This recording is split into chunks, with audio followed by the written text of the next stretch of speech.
Hi, my name is Renata Koch Alvarenga. I'm a gender and climate justice youth advocate from Brazil and founder and director of EmpoderaClima, a global multilingual initiative focusing on empower young people, especially young women, through education to take active leadership in climate decision-making spaces through a gender and intergenerational role.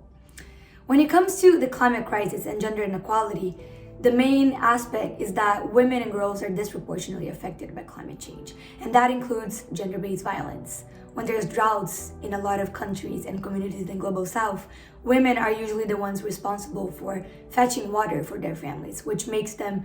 often more vulnerable to gender-based violence and sexual harassment.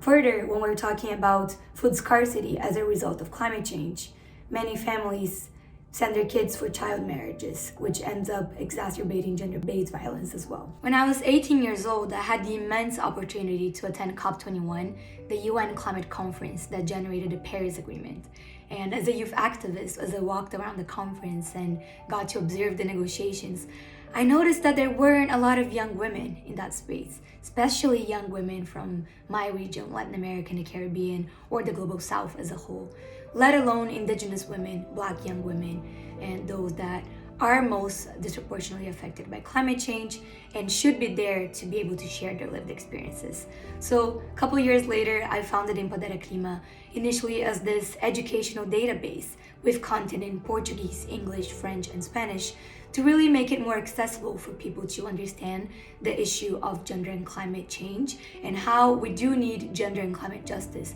if we want to solve the climate crisis. And nowadays, we do a lot of global advocacy work on climate education, on climate policy, and on gender equality so that we can make sure that youth voices are not only a part of these discussions, but are taking active participation and leadership in the negotiations. The interlinkage between the climate crisis and gender-based violence is extremely concerning, but you can do something to help, no matter what sector you're in.